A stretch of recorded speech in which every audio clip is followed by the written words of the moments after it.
Esse é o tema que nós vamos falar, governança, compliance, serviço de oftalmologia. Na verdade, nós vamos falar um pouco mais amplo em serviço de saúde em geral. Vamos deixar um pouquinho nas perguntas para a gente falar sobre serviço de oftalmologia na medida das dúvidas de vocês.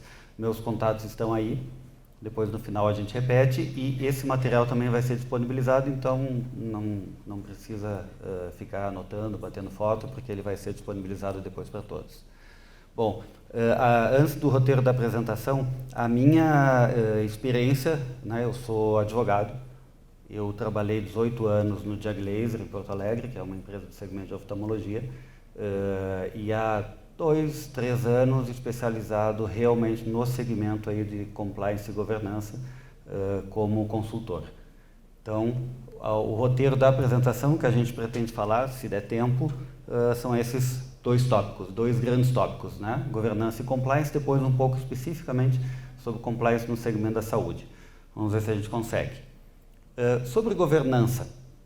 Governança, um conceito clássico do IBGC, o Instituto Brasileiro de Governança Corporativa, é o sistema pelo qual todas as organizações são dirigidas e o sistema pelo qual se promove o relacionamento entre todos os atores. Envolve, então, todos aqueles que a gente chama de stakeholders, ou participantes do negócio, sócios, conselho de administração, diretoria executiva, órgãos de fiscalização. A gente vai ver que o relacionamento, principalmente do ponto de vista da hierarquia de ferramentas úteis para a gestão, fazem parte de um bom sistema de governança.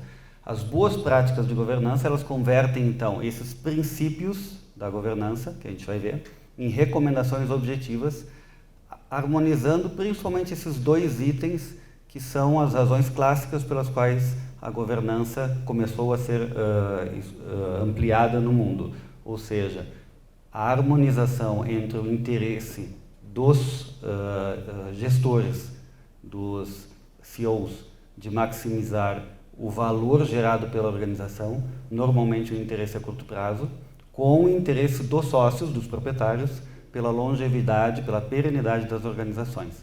Para esse é o foco principal, o foco histórico das práticas de governança. Bom, o nível mais exigente de governança é o nível das bolsas de valores, exigido pela bolsa de valores, então com empresas com ações na bolsa de valores, então ações abertas, né?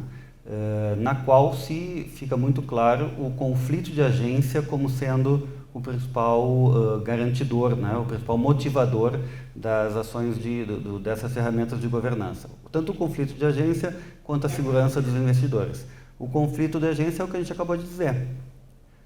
Os proprietários da empresa, normalmente, em empresas que têm ações na bolsa, eles estão longe da operação, eles são donos das ações e eles têm o interesse na perenidade daquela organização e também têm interesse na rentabilidade imediata. Conflito de agência é o conflito entre o proprietário e os gestores, que nem sempre são os mesmos. Mas nós não temos só governança em empresas com ações na bolsa. Nós temos governança em todas as empresas e nas empresas familiares é muito comum a necessidade de governança para esses 3 grandes problemas. Problemas sucessórios, conflitos entre os sócios e riscos que estão imprevistos na relação tanto entre os sócios quanto na empresa em geral. Então, a governança é o conjunto de ferramentas que nós elegemos para organizar e solucionar esses conflitos, ok? Eu trouxe aqui para vocês, só para ter uma ideia, vamos lá, dos níveis de governança na Bolsa de Valores. São 5 níveis. O tradicional é o nível mais aberto, né, no sentido de pouca governança, e o novo mercado é um nível com maior governança. Por que essa diferenciação? Quanto maior a governança dentro da organização, ela tem maior rentabilidade nas ações e maior capacidade de captar recursos, né, no mercado de ações. Eu vou passar isso rapidamente, é só para vocês terem uma ideia do nível de questões que são colocadas na questão da governança para fins de ações na Bolsa. E empresas familiares, que é o nosso foco. A governança implica em dizer para o mercado como que a empresa vai ser gerada, qual é a forma de decidir da organização e quem é o responsável por cada uma das questões relacionadas com a gestão da organização. Ele é um mecanismo de controle. Dentro desses 3 maiores desafios das empresas familiares, que é a questão da sucessão, questão de filhos com diferentes habilidades, questão da limitação da responsabilidade social, da responsabilidade civil dos sócios e proprietários da organização, principalmente quando eles delegam as suas funções, a governança vai ter ferramentas que auxiliam nesse caminho. Então, o que nós temos aí tradicionalmente? Aqui, o famoso provérbio português, né? Pai rico, filho nobre, neto pobre. Tivemos esse livro que está na mesa de todos os gestores na última década. Herdeiros na empresa familiar, com uma sequência de problemas em todas as empresas. Não são uma nem duas, são dezenas de empresas que chegam no momento da sucessão e não resistem a esse momento. Nesse sentido, a governança vai dar uma boa resposta. Isso sem falar nos filhos que de repente aparecem ali ocupando a cadeira de gestor, sem ter nem ideia de como que a empresa funciona. Certamente isso é um grande problema que em algum momento vai explodir em todas as empresas familiares, e 95% das empresas brasileiras são empresas familiares. Como nós estamos, 10 minutos, vamos lá. Então, rapidamente, a família e a empresa são entidades completamente diferentes. Na empresa se pressupõe a racionalização, decisões racionais. Na família, o princípio emocional, o princípio afetivo é o que rege a maior parte das decisões. Normalmente, quando nós temos empresas familiares, essa motivação costuma ser semi-racional, ou seja, ela tem um fundo racional, mas a decisão ela é tomada antes por questões afetivas e emocionais. Uma das maiores verdades, está aqui embaixo, não sei se vocês lá no fundo conseguem ver, mas enfim, nem todos os herdeiros têm aptidão para gerir o negócio, ainda que possam herdar cotas ou ações. Então, se nós partimos desse pressuposto, nós separamos exatamente a questão de quem é o proprietário e de quem em algum momento vai ter a condição ou não de gerenciar o negócio. Quais são os instrumentos jurídicos relevantes, então as ferramentas, que fazem parte de uma boa governança e que vão de alguma forma regular todos esses problemas que eu relatei para vocês? O acordo de cotistas é essencial, o código de ética e conduta, que rege não só as relações entre os sócios, mas também com todas as outras partes envolvidas, e o acordo de confidencialidade. Para estruturas maiores se usa também o acordo familiar, ou seja, tem o chamado protocolo familiar. É um acordo entre a família na qual se decide como que se dará a decisão do sócio que é o representante dentro da empresa. Então, as grandes decisões são tomadas dentro da família, mas quem representa é uma determinada pessoa. Então, tem toda uma série de regras, mas não é tão comum. Mais comum são esses 3 instrumentos. Para vocês terem uma ideia do acordo de cotistas, eu trouxe aqui algumas cláusulas que são características do acordo de cotistas. Obviamente, não vai dar tempo da gente analisar todas, mas eu acho importante referir, por exemplo, na questão desses termos em inglês, vocês estão vendo, estão relacionados toda a questão de direito de preferência ou cláusulas de bloqueio.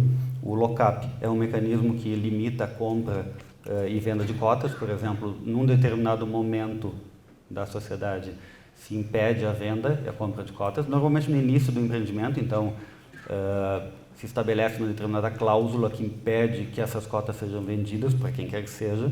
Tag alone é o direito que defende os minoritários, ou seja, se o majoritário resolver vender as suas cotas, o minoritário tem o direito a vender pelo mesmo valor e pelas mesmas condições do majoritário. E o drag alone é exatamente o contrário.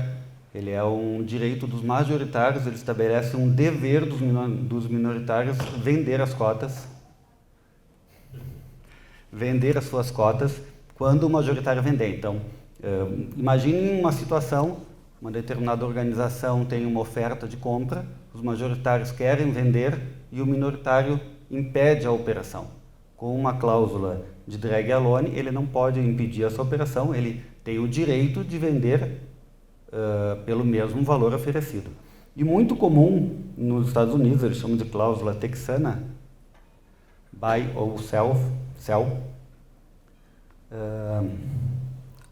que é quando um determinado sócio está em conflito com o outro. Por essa cláusula, ele fixa um preço pelo qual ele concorda em vender as ações dele para o outro sócio. E o outro sócio pode decidir vender por esse preço ou comprar as ações de quem está oferecendo. Então, assim, tu determina uma solução para a sociedade. Ou o outro sócio compra as ações desse pelo preço em que ele está oferecendo, e tu elimina uma negociação com relação a isso. Tu não vai oferecer um valor muito baixo para negociar, tu já vai oferecer um valor que seria o valor que tu aceitaria pelas suas cotas. Tá? Então essa é uma cláusula bastante comum, entre outras todas essas cláusulas que fazem parte de um acordo de cotistas. Vocês podem imaginar o quanto essas cláusulas resolvem de problemas futuros. A gente costuma dizer que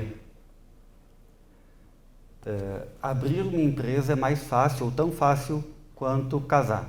Não é? Vai lá no cartório, junta meia dúzia de documentos, tu abre a empresa. Mas para dissolver a empresa ou para separar determinados sócios é muito mais difícil do que no casamento. É extremamente difícil.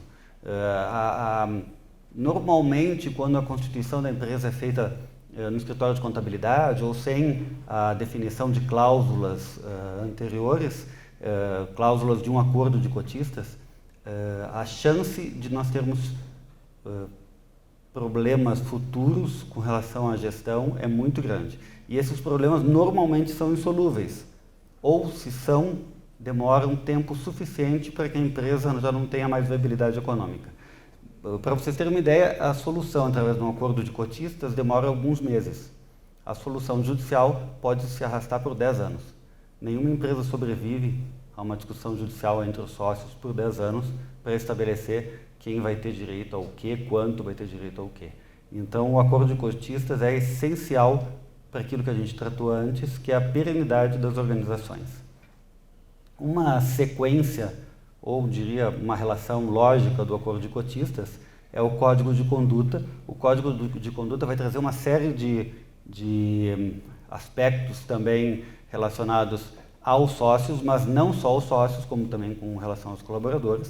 O código de conduta vai fazer parte do que aqui depois nós vamos tratar do programa de compliance, mas ele é um aspecto bastante importante de regulação das relações dentro da empresa. Então ele vai trazer aspectos gerais, relacionamento com todos os públicos de interesse, relacionamento com os colaboradores, vai tratar de conflito de interesse. O código de conduta, para vocês terem uma ideia, no acordo de cotistas está previsto ali exclusão de sócio, está previsto a preparação e admissão de herdeiros, condições pelas quais os herdeiros podem ou não participar da empresa na medida em que tem o falecimento do sócio fundador, de um dos sócios. Dentre essas condições, pode-se estabelecer que para fins de exclusão do sócio, se ele não estiver adequado ao código de conduta, é um dos justos motivos para exclusão. No direito brasileiro só exclui sócio com justo motivo, mas quem determina qual é o justo motivo é a lei e, se nós tivermos isso num documento, o código de conduta pode também estabelecer quais são esses justos motivos. Vocês estão vendo ali, uso de entorpecente, discriminação, assédio, tudo isso é regulamentado através do código de conduta. E eu só peço que vocês coloquem na posição de quem tem que resolver um determinado conflito.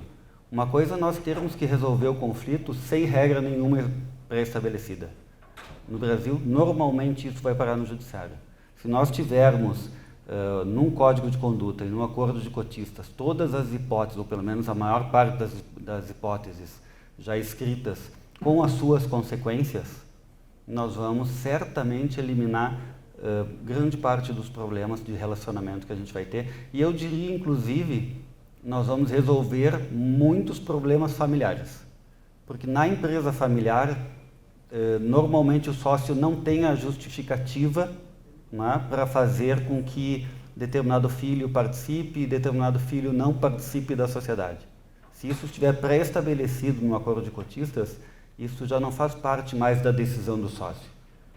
Ele já pode dar esse argumento como sendo o argumento pelo qual um determinado filho participa da sociedade e o outro não participe, né? Vai estar tudo muito bem estabelecido nesses códigos. Dentro do tempo que eu tinha proposto, metade dizia respeito à governança e metade ao compliance. Então, eu vou dar uma corridinha aqui na governança. Esses são os 4 pilares básicos que o IBGC, o Instituto Brasileiro de Governança Corporativa, diz que nós devemos ter para ter um sistema de governança corporativa. A equidade, que é o tratamento justo e isonômico entre os sócios e com relação também às demais partes interessadas. Esse quadro vocês encontram na internet, no Manual de Governança Corporativa do IBGC, não se preocupem, tá? Ele está copiado exatamente como ele é. A transparência, ou seja, decisões têm que ser perceptíveis para os minoritários, para o mercado, para a sociedade. E um aspecto bastante importante que eu considero que é a contabilidade. Contabilidade é muito ligada à prestação de contas, mas não é só prestação de contas, é uma prestação de contas responsável. Ou seja, de acordo com aquilo que foi estabelecido que aquele cargo, aquela pessoa tem responsabilidade, ela presta contas, ok? Tanto pela ação como pela omissão. Se eu deleguei determinado trabalho para alguém, eu presto contas do que eu deleguei. Assim como aquele que recebeu presta contas do que foi delegado. Okay? Esse é o princípio da contabilidade. Juntando isso à transparência, a gente vai ter realmente a gestão bastante transparente para o mercado, transparente para os demais sócios.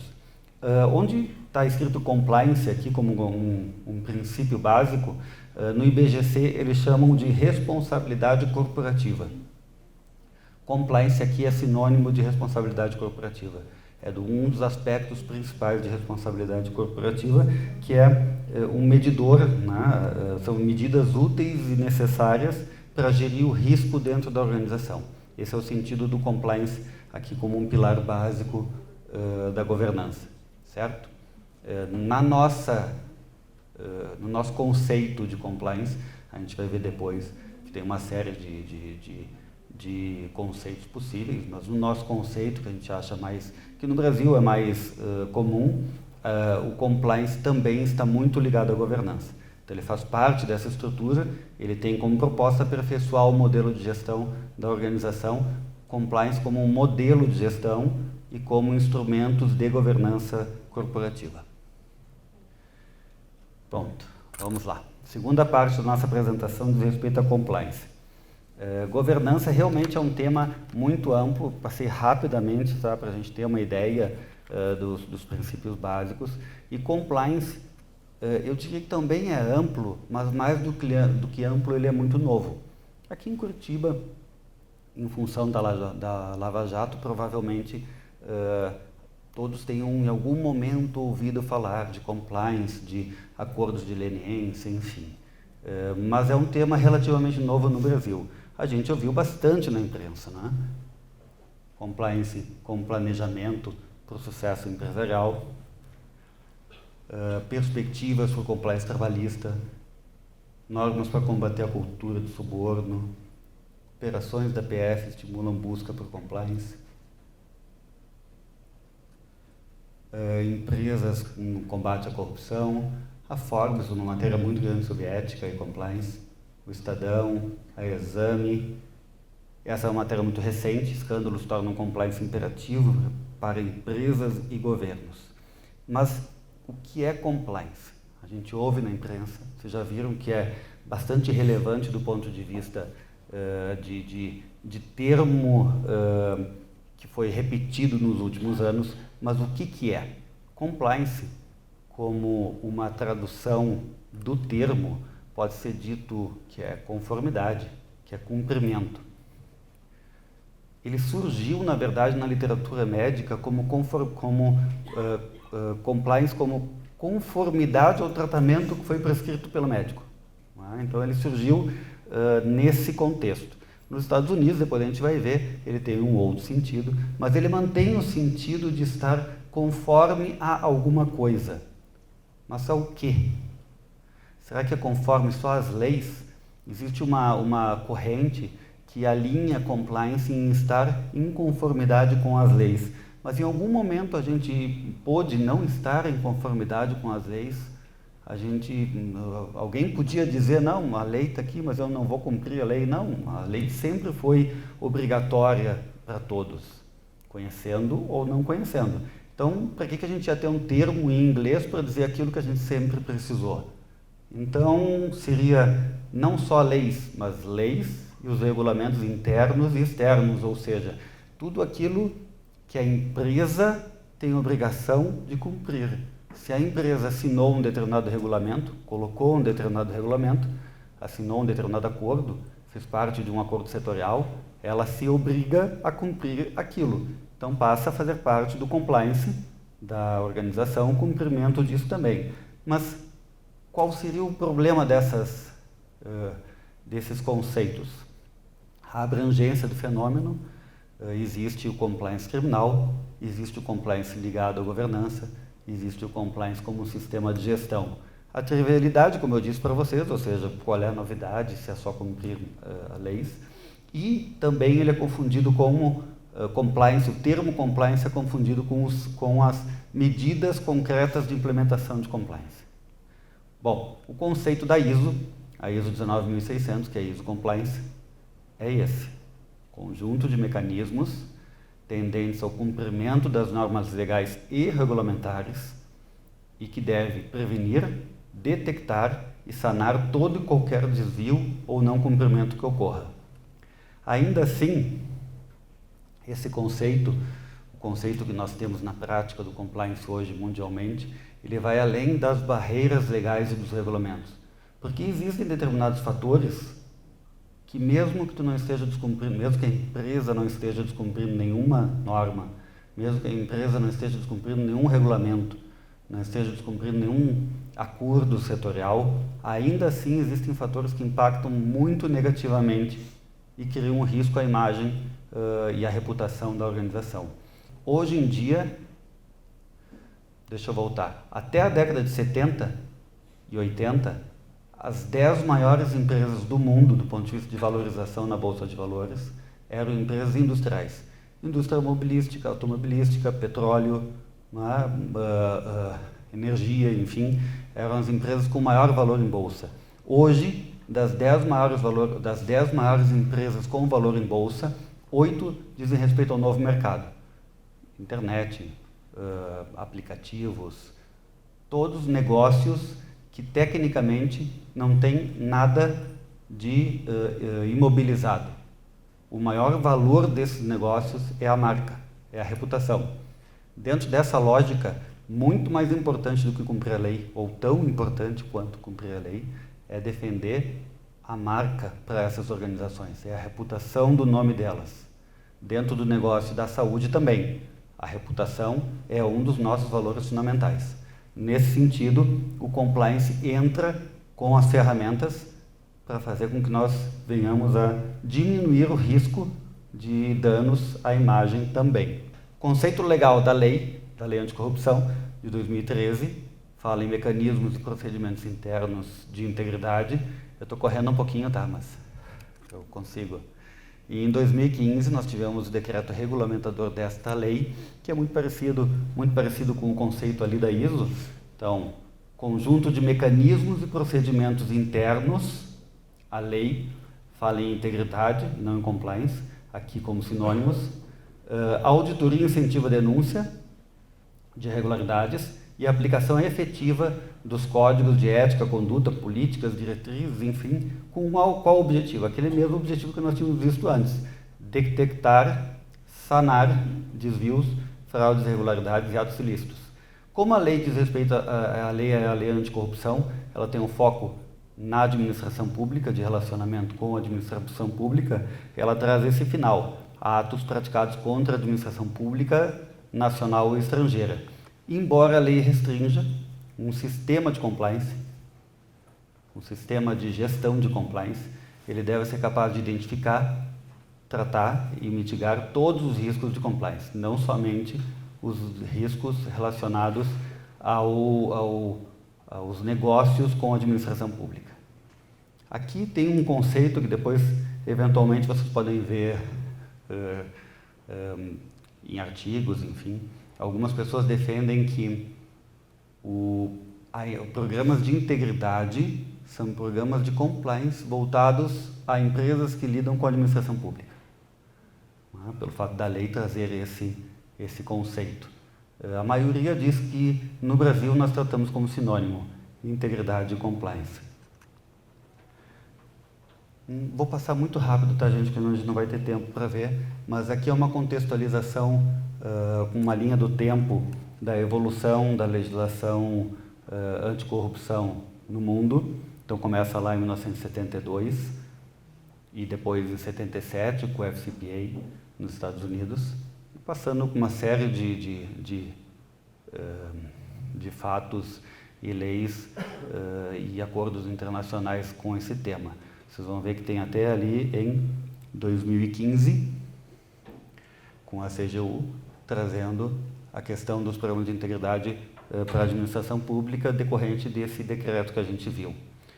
O fato objetivo é que, embora toda essa contextualização, o compliance nasceu com 3 focos principais: a lavagem de dinheiro, a anticorrupção e o combate a fraudes. Esses eram os 3 focos principais da legislação e do compliance internacionalmente. Como nós vimos, e aqui eu inverti um pouco a aula, compliance não está vinculado somente a esses 3 itens.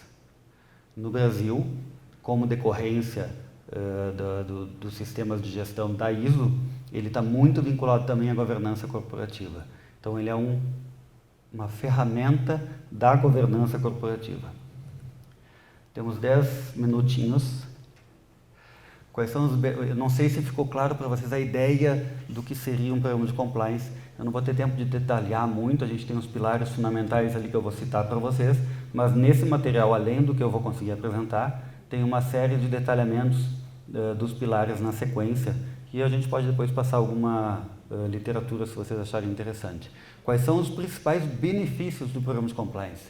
Se a ideia aqui é mitigar riscos, principalmente riscos legais, o principal benefício dele é a preservação da integridade civil e criminal da empresa e dos seus diretores e gestores. É o prevenir os riscos, então, os riscos de condutas não conformes, ele vai estar de alguma forma diminuindo o grau de exposição da empresa e da auto-administração a multas e outras formas de punição previstas na lei, inclusive criminal. Aumento de eficiência, compliance é um sistema de gestão. Ele reduz a incidência de fraudes. Ao reduzir a incidência de fraudes, ele proporciona um aumento no fluxo de caixa da empresa, na questão dos desvios de recursos.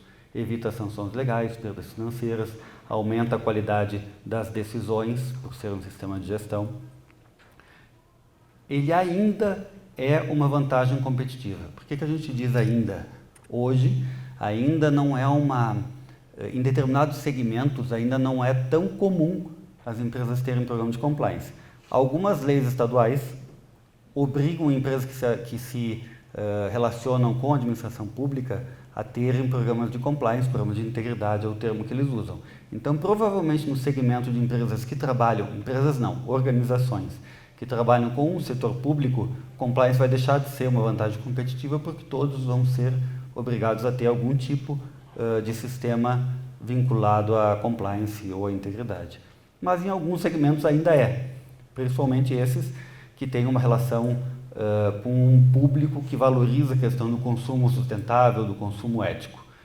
Para esse mercado, é uma vantagem competitiva de ter um selo diferenciador, um selo certificador de um programa de compliance. Além, claro, de tornar mais transparente e mais seguro os negócios, mais transparente e mais seguro para terceiros a publicidade do seu negócio, e com isso ela aumenta o valor de mercado e reduz o custo de absorção de capital quando há necessidade de crédito. Ganho de produtividade, acho que isso é evidente, que é um ganho indireto. A cultura ética, ela exerce uma influência muito forte na questão dos colaboradores, e nós sabemos, e vocês do segmento de saúde sabem tão bem quanto eu, quanto é o custo do turnover, quanto nos custa ter que ficar treinando novos colaboradores o tempo todo. Então, a manutenção desses colaboradores também é um ganho de produtividade importante que traz um sistema de compliance, na medida que tem uma influência, né, sobre a integridade, sobre a cultura ética da organização. Contrário dos benefícios é aquilo que nós chamamos de riscos de não compliance. São as sanções legais decorrentes de não estar em conformidade, multas altíssimas hoje em dia pela lei anticorrupção, que podem atingir até 20% do faturamento anual do ano anterior, independente do contrato com a administração pública, independente do valor do contrato com a administração pública. Se ficar caracterizado determinados atos de corrupção ou fraude, a empresa pode ser sancionada em até 20% do faturamento bruto do ano anterior. E outras sanções tão ou mais importantes. A gente costuma brincar que, para quem diz que não existe pena de morte no Brasil, existe a pena de morte da pessoa jurídica, que é a dissolução compulsória, né? A administração pública, através dos seus controladores, né, tem o poder de sancionar administrativamente a dissolução compulsória de determinada empresa. Como decorrência das sanções legais, nós temos a perda de reputação, perda de valor de imagem, valor de marca, valor de mercado, confiança, o crédito fica mais caro. Existem em determinados setores, como os vinculados a multinacionais, principalmente distribuição de produtos farmacêuticos também, cada vez se exige mais da cadeia de saúde, cadeia de valor da saúde, que ela demonstre questão ética. Então, grandes empresas internacionais não querem estar ligadas a empresas que, de alguma forma, tiveram problemas de imagem, principalmente ligados à corrupção, decorrente das sanções legais, da perda de reputação, perdas financeiras de mercado, aqui uma lista delas, né? Entre elas o desvio de foco da alta administração. Sempre que acontece algum problema como esse, toda a gestão passa a ter um foco em resolver o problema e não em seguir na estratégia que tinha sido pré-estabelecida. E isso, como dizem por aí, não tem preço, né?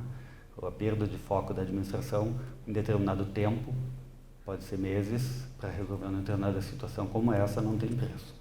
Bom, uma frase clássica do ex-procurador-geral dos Estados Unidos: se você acha compliance caro, imagine não estar em compliance. Temos 4 minutinhos bem rápido aqui, eu acho que desconfigurou um pouco, mas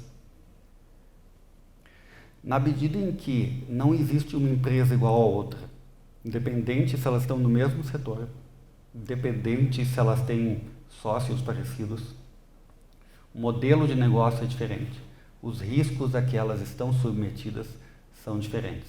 Se os riscos são diferentes, o programa de compliance é diferente.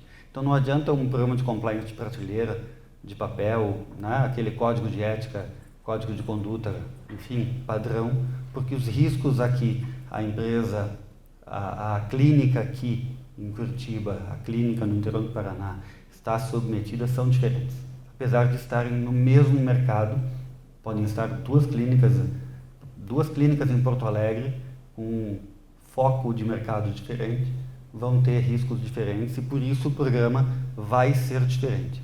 O que a CGU ficou um pouquinho desconfigurado ali, mas o que a CGU indica é que, independente da empresa, ela precisa da organização, ela tem 5 pilares fundamentais. O programa de compliance tem 5 pilares fundamentais, independente da estrutura da organização. Comprometimento e apoio da alta administração, análise de perfil e risco, instância responsável pelo programa independente, estruturação das regras e instrumentos e estratégia de monitoramento contínuo. Vocês vão ver na sequência, espero que isso fique claro nos minutinhos que restam, que nós estamos tratando de um PDCA. É um sistema de gestão como um sistema de qualidade. Ele roda durante um tempo, depois ele volta a rodar novamente num outro patamar. Então, sempre buscando aprimorar o que foi estabelecido anteriormente. Mas ele, sendo um sistema como o PDCA, como sistema de gestão, ele tem que ser monitorado, ele tem que ter uma estratégia de monitoramento e uma revisão permanente. Na sequência, nós temos aqueles mesmos 5 pilares previstos pela CGU, mas com um pouquinho mais de detalhamento. Vocês vão ver aqui que também comprometimento e suporte da alta administração sempre é o primeiro, porque é o exemplo. Se não tiver um comprometimento e suporte da alta administração, na primeira investigação, na primeira punição que deve ser feita e que não for realizada, todo o programa vai deixar de existir. Nós temos que ter a área de compliance independente, às vezes ela está na junta jurídica, às vezes ela está junto à administração, enfim, à gestão, mas ela precisa de qualquer maneira ser independente. Nós precisamos de mapeamento e análise de risco, a gente não vai conseguir detalhar aqui, existem ferramentas ótimas, seja da ISO, seja o COSO, como ferramentas de gestão de risco. Precisamos criar meios internos de comunicação, porque a cultura de integridade é o mais importante de tudo isso. E mecanismos para recebimento e tratamento das denúncias. Políticas a gente já viu, né? Então, tu pode chamar como quiser. Pode chamar de estruturação das regras do instrumento, ou pode chamar de existência de políticas internas, basicamente a mesma coisa. Aqui tem alguns exemplos de políticas voltadas aí à questão da saúde também, de empresas do segmento. Vou passar rapidamente o segmento da saúde, tá? Alguns escândalos aqui relacionados à fraude e corrupção. Vocês vão ver que a imprensa gosta muito, né, e costuma gerar manchetes maravilhosas e reportagens ótimas. Qualquer escândalo relacionado com corrupção ou fraude na área da saúde. Nós tivemos o último aí, que me chamou mais atenção, agora esse ano, no início do ano, na Hospitalar, que a Anvisa prendeu equipamentos médicos, fechou estandes, enfim, em função de produtos e equipamentos sem nota fiscal, que estavam sendo expostos lá na Hospitalar, e que gerou investigação para todos que tinham comprado aqueles produtos, que tinham uma lista, enfim, a investigação ainda está em andamento. Nós temos um caso bem importante nesse segmento da saúde. O médico brasileiro recebeu 4,5 milhões de dólares na SEC, lá nos Estados Unidos, por uma denúncia de propina envolvendo uma empresa de próteses no Brasil. A empresa é americana, o fato aconteceu no Brasil, por acontecer no Brasil e a empresa ser americana, estava sujeita a FCPA. Por estar sujeita à FCPA, que é a lei anticorrupção americana no exterior, e eles terem um instituto do whistleblower na lei, ele conseguiu fazer esse acordo, porque com base na denúncia dele foi comprovado e ele ganha daí um percentual de tudo aquilo que foi arrecadado em multas, em acordos, né, relacionados ao fato que ele denunciou.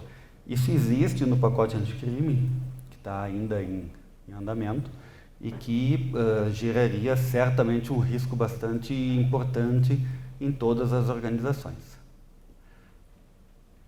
Vocês devem conhecer de alguma forma o triângulo da fraude. Hoje em dia não se fala mais em triângulo, se fala em pentágono da fraude, que são as razões pelas quais as pessoas cometem delitos e fraudes dentro da empresa. Os clássicos, né, a racionalização, a oportunidade, a pressão social. Hoje em dia já se fala em capacidade e em disposição ao risco.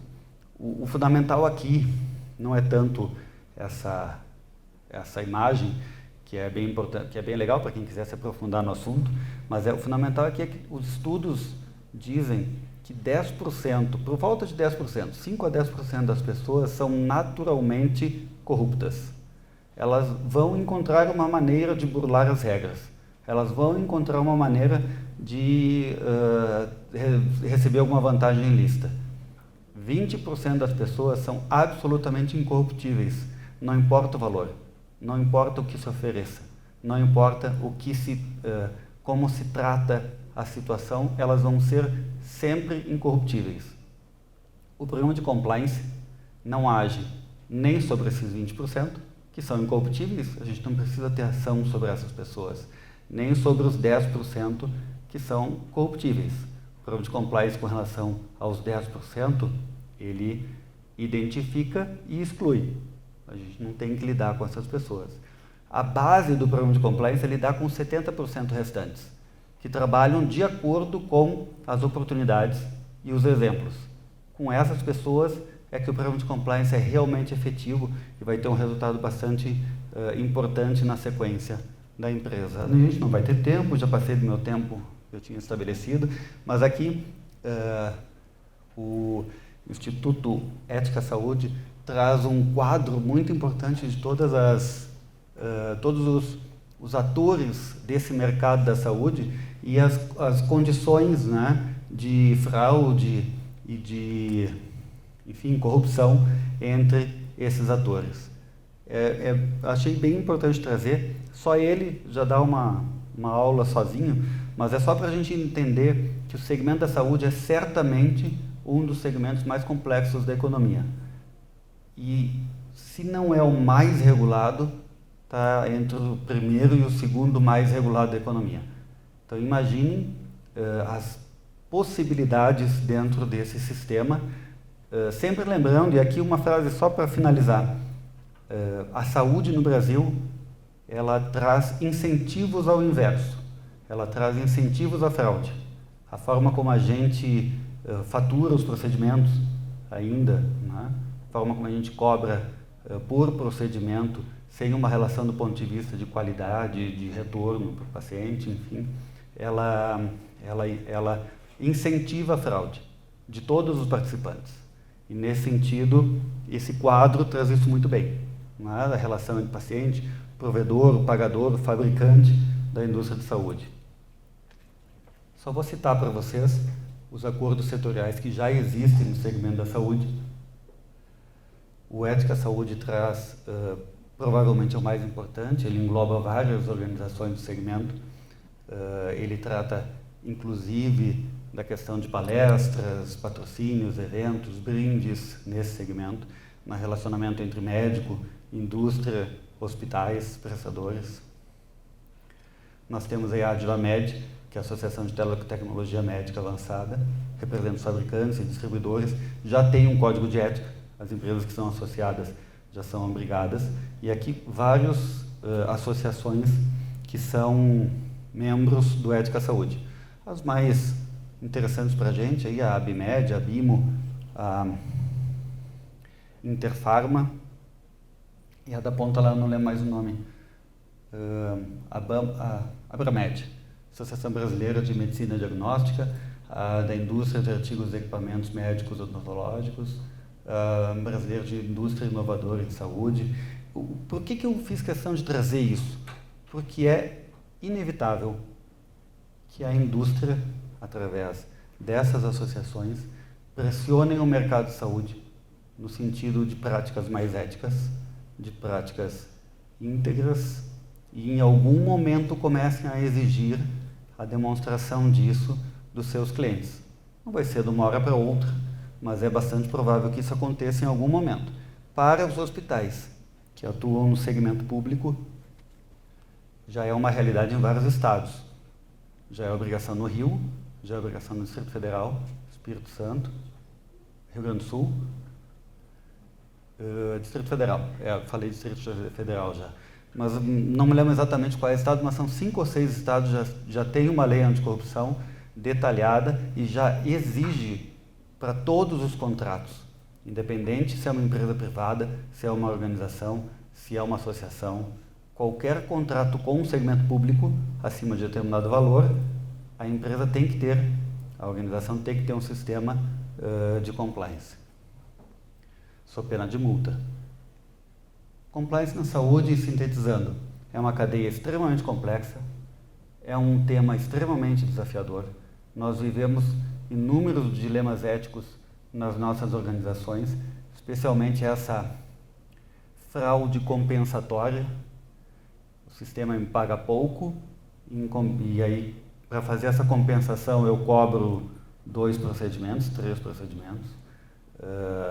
O convênio me paga o que eu não acho suficiente, então eu faço uma volta para cobrar um outro procedimento. O paciente pede para a secretária para emitir 2 notas fiscais, porque ele quer 2 consultas, porque o convênio só paga metade, então ele quer 2 para que possa ressarcir integralmente. Nós temos dentro dessa cadeia uma realidade de fraudes que só fazem com que o sistema cada vez mais perca credibilidade. E nós lá no Sul, em função da CPI das próteses, toda a fraude relacionada aí à questão das órteses e próteses no segmento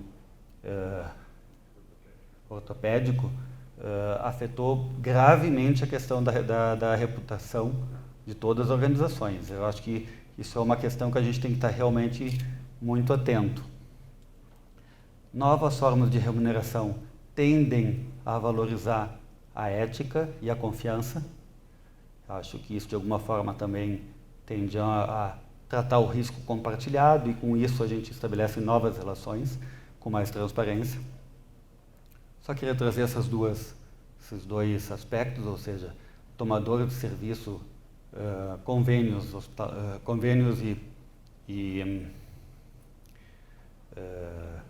não só convênios privados, mas convênios em geral, já são de alguma forma, não ainda obrigados, mas eles estão sendo incentivados a adotar práticas de governança, entre elas o programa de compliance, e eles, na medida em que sejam obrigados, vão fazer com que a cadeia relacionada a ele também se obrigue a ter esses programas.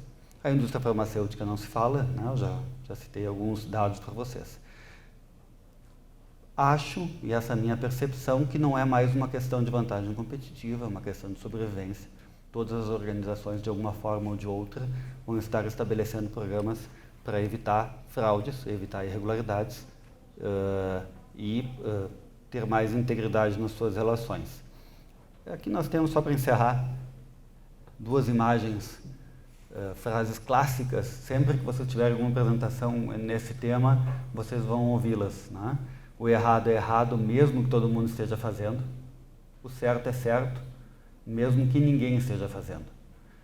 O dilema ético que é relacionado com a implementação dos programas, que está presente no dia a dia das empresas, ele normalmente é resolvido com uma pergunta. Isso que você está me falando, você tem coragem de dizer na mesa de jantar junto à sua família? Normalmente a pessoa ela sabe o que é errado, o que é certo, né? E quando tu quer tratar de alguma relação mais empresarial, esse fato que tu está me dizendo pode ser manchete no Jornal Nacional, não vai afetar em nada a imagem da organização, não vai gerar nenhum tipo de risco relevante para a nossa organização, para os sócios. Se responder essas 2 questões, eu diria que até o programa não é tão importante. O importante é saber o que é certo, é fazer realmente o que é certo. E não existe maneira certa de fazer uma coisa errada. Isso é muito comum para quem é da minha área, da área jurídica. Normalmente nos procuram para fazer a coisa errada de uma maneira certa, né? Nos procuram para resolver o que foi feito errado, enfim, isso é comum, mas às vezes preventivamente nos procuram assim, como que eu posso fazer isso que eu sei que é errado de uma maneira certa? No compliance isso não existe. No compliance ou é certo ou é errado. Claro, dentro da questão da gestão de risco. Muito obrigado. Eu tenho mais uns 20 slides aqui que eu passo para vocês também e eu estou à disposição para eventuais perguntas, embora já passei 10 minutos do que eu tinha planejado.